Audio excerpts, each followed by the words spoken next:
What's up, everybody? This is Karak with ACG. As always, it's my continuing mission to give you reviews that aren't 2 minutes long or filled with sponsored bullcrap. And today, we're taking a look at a game about saddling up your stealthy 100-foot-long attack vessel next to someone else's and releasing a cacophony of cannon fire into their yawn holes. Except here, we're going to remove the stealth. We're going to add in grape shot, sail shot, fiery cannonballs, and ship spears to the attack repertoire, and then mix it all in with an overarching Elder God plot, and you have Abandoned Ship from Fireblade Software, available now for $19.99, and this is in early access form. So hoist the mainsail, breech load your smoking dragons, and let's sink some ships. As always, if you like the video, maybe subscribe. So here's my review for Abandoned Ship.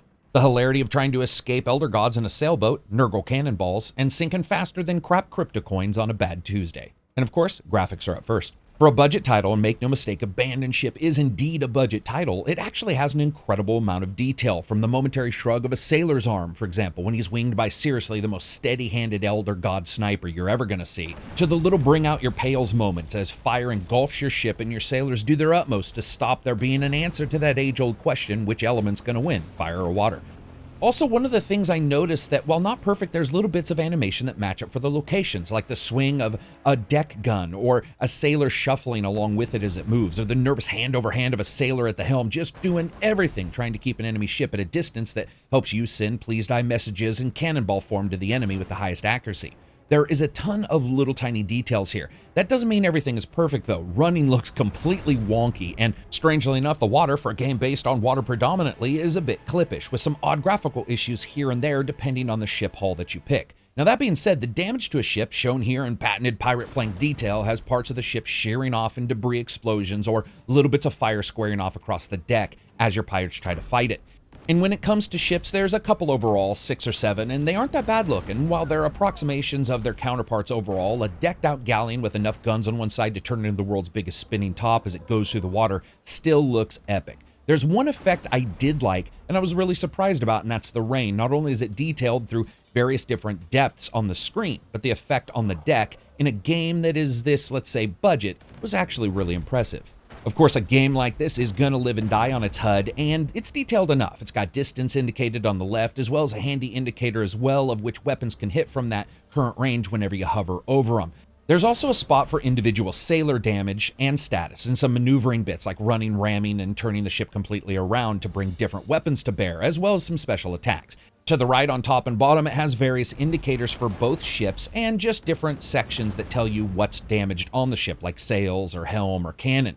It's not the cleanest interface overall, but it's workable even in what can be the busiest of times. Now, I can't lie though, the game's view did leave me wanting more. You can't really zoom in or out at all, and honestly, everything that happened, I always wanted just a bit closer of a view to see a bit more of the action. It's an odd distance when you're playing, and enough so that when you see the ship, sometimes it cuts off the prow of the ship with its view spread. Also, I do have to say, the animations for fighting are pretty terrible. Luckily, it's more what you do when you get there versus how you look when you're there. But when enemy boarders arrive on vessel and you and your men slam mono-y monstro into each other, it instantly starts to look like two warring clans were given old hammers and told to treat everyone's face like a nail.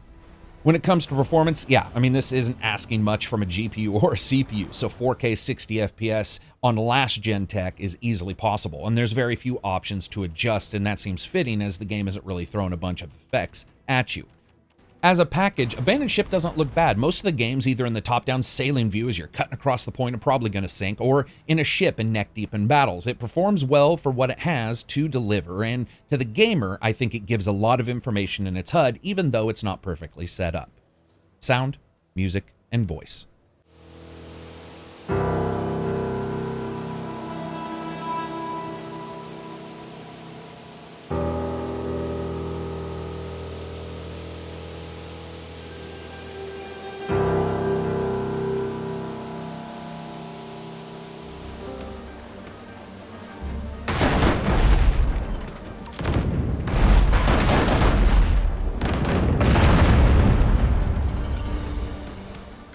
Let's do voice first, because there's, well, none, so moving on. Sound.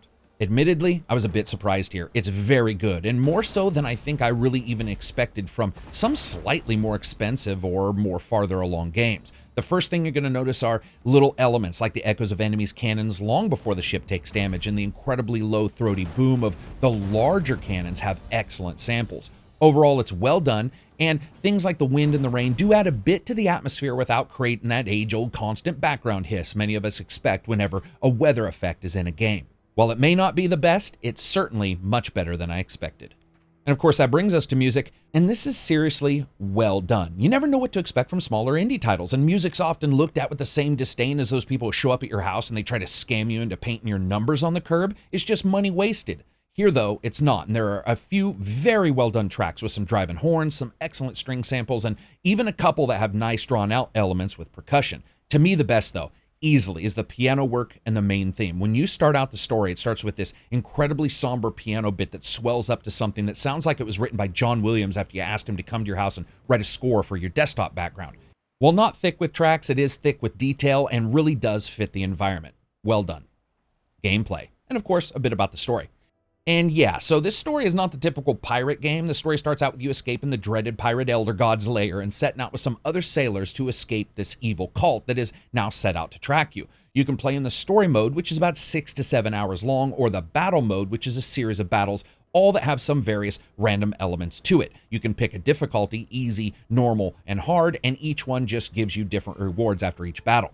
Now, the game is FTL style, and the world is procedurally generated for you to explore, and to do that, you basically click around on an overland map and interact with various randomized bits as well as story-based elements, all in a bid to unlock the various locations that have requirements to pass through them. Imagine the world's most dangerous Suez Canal that basically required human sacrifices to get through, and you pretty much have the idea. And getting through those areas, which are at the compass points, is very important because movement's so important. You're always being watched and chased by the ever-present princess cephalopod ancient god hybrids.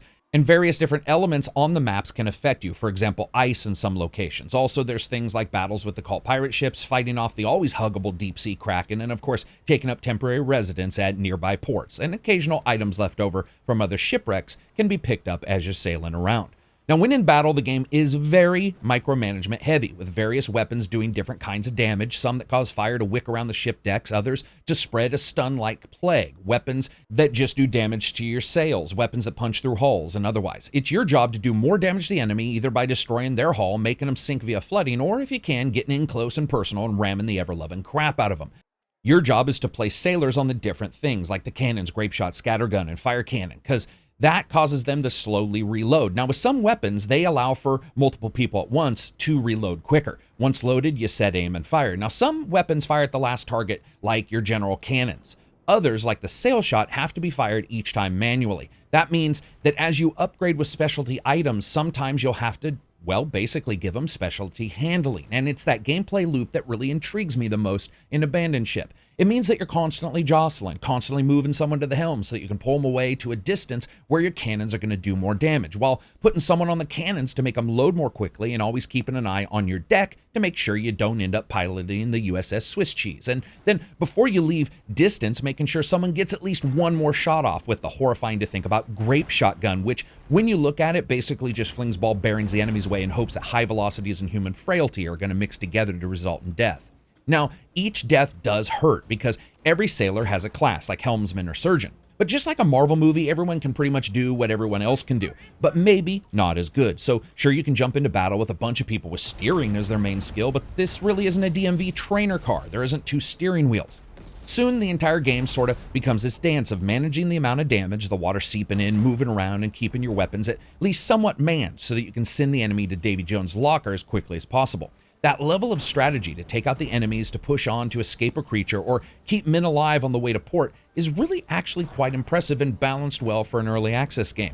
Later vessels are a fine line between sitting back with some grog and fishing your men out of a hard-earned battle and a slow descending battle into failure as you're just one step behind the enemy. I really did like the difficulty curve here. Now, one thing interesting about Abandoned Ship is if your ship sinks, you actually have a couple chances to catch a ride on another vessel before you die alone and at sea. Sadly, this never actually occurred for me. I died each and every time, but that is possible. Now, if you win a battle, you can then take your ship into ports, which allows for upgrading various parts of the ship, like the crow's nest, the hull, and other items, as well as adding cannons to ships if they have enough spots on some side. Selling and buying weapons is also available, and of course, hiring more sailors. The available ships run from cutters to man-o'-war with different weapons and mass numbers and available spots to upgrade them. You can even hammer a bunch of scary-ass looking metal points onto the side of the ship. And sure, it's because the game says it's to do more damage during ramming, but I think it's pretty much there just to look scary. As the game is currently early access, you have access to the first part of the story and its locations, as well as the battle mode, which has a light story about someone stealing your sister, but in the end is really just more about outfitting a barely floating oversized canoe with as much firepower as it can wield, and then seeing how long you can last. One element that intrigued me was the fact that if you sign up for their newsletter in-game, it actually gives you some information about the development of the game, but it also will take your character's name and put them into other people's games, as long as, of course, they pass all the maturity filters. I thought that was actually pretty cool. Overall, Abandoned Ship is significantly more detailed than I actually thought it would be at this time. Fun factor.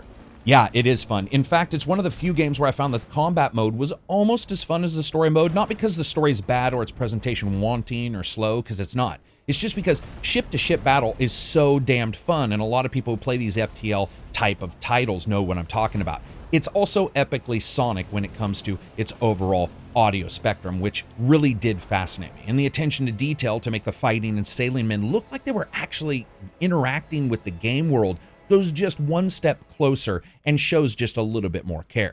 So as you guys know, I rate games on a buy, wait for sale, rent, or never touched again rating scale, with rent being replaced by deep sale on PC.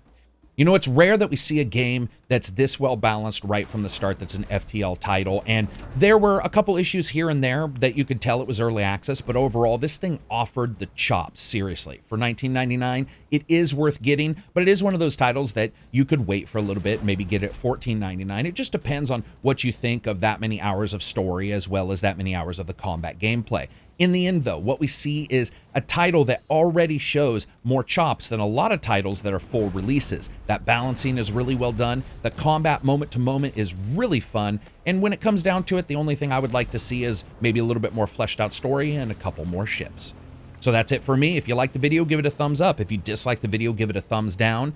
You can always check out my Twitter or Reddit and become a patron on the Patreon website, which is how I continue to give you guys reviews that aren't 2 minutes long or filled with sponsored bullcrap, because I buy every single game I review. Peace out and enjoy the rest of your week.